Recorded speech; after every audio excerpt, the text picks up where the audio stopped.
Hi, my name is John Stevens. My wife and I, Andrea, have been serving with Young Life since 1996.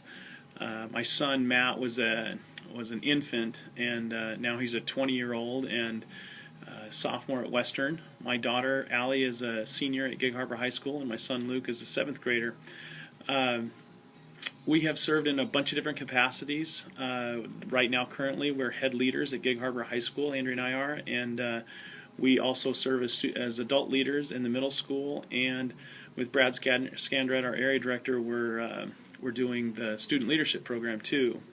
So, with holding down a full-time job and coaching, and it can be all-encompassing. This ministry can be all-encompassing between family and work and this.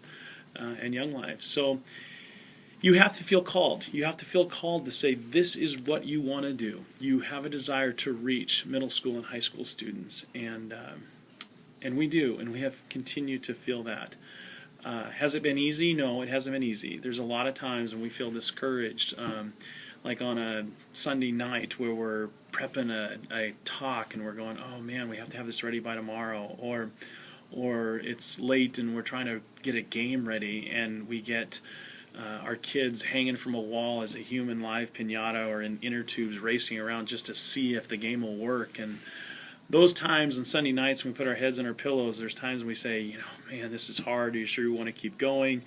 But then Monday night after club and we put our heads on our pillow that night, we look at each other and we say, this is worth it. This is well worth it. These kids learned about Jesus Christ and know more about who He is today than they did yesterday. And that's what makes this ministry worth it. Does that mean there's not times when we're discouraged? Of course there's times when we're discouraged. But I have my spouse, I have Andrea that's there for me, and she's always there to pick me up. If I'm down, she's there. And if she's down, I'm there for her. And so that really helps. God uses each of us to help each other out. If you have a spouse, some advice for you, if you have a spouse that's not serving in the ministry, ask her still, or ask him, if they will continue to support you through prayer or help or encouragement. Because those nights when you have two people show up to your campaigner time, they're going to look at you, you're going to look at yourself, and you're going to say, really, I don't know, is this worth it, is this worth it? And you need to have somebody there that's saying, of course it's worth it, because those two kids needed you tonight, and you were there for them. So use that, build on that, help each other out, and encourage each other. If you don't have a spouse, have a friend, talk to them, even if they're not in the ministry, and say, I need your support, I need prayer, I need your encouragement, I need you to pick something up if I need it, I need you to help me take some kids somewhere. Those are the type of things that you need to do and have each other for support. With that said, we still have a lot of nights where we look at each other and we're both down and we both feel discouraged and we both feel like, is this something we need to continue or have to continue or want to continue? And on those nights, we really need to look at each other and see the value of what we do. We need to see exactly the eternal value in the lives of middle school and high school students. We have to go back and look at those times in our life where we go, thanks God for showing me a little bit of the fruit of our labor.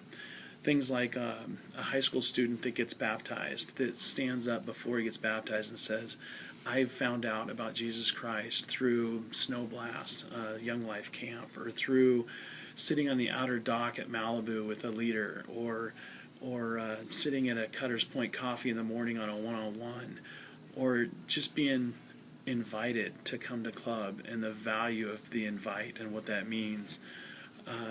Seeing a high school student do that it means the world, and it helps you realize the value of what you do. Seeing a college student that makes mistakes as they come home and you watch them, you see them on Facebook or something like that, and they're just making mistakes all over the place.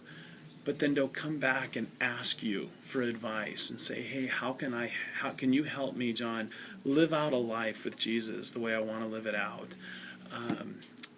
To see young adults that are starting families or starting careers, making decisions that are based upon Jesus in their life, and the reason that they do that, they come back and say, thank you for helping me see God early in my life, so that these decisions that I'm making now can be influenced and can be done because Jesus is in my life now.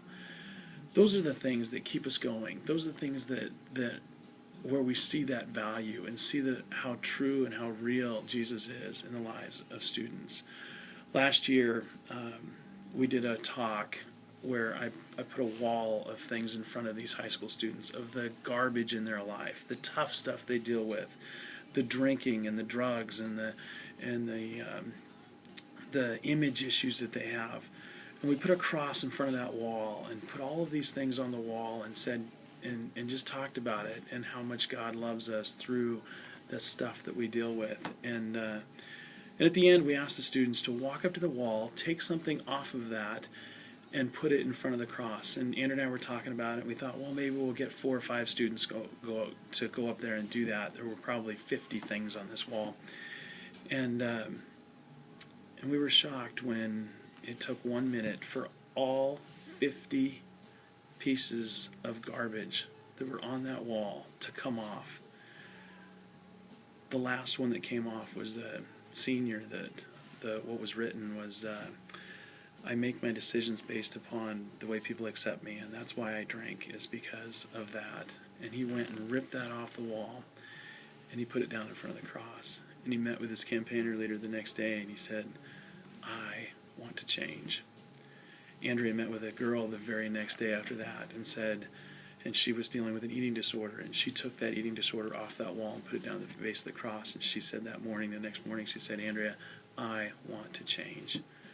And she started to change. There's value. There's so much value in what we do. And we cannot forget that. We're going to get discouraged. We're going to get down. We're going to feel like we want to quit. We're going to feel like we want to move on to something else.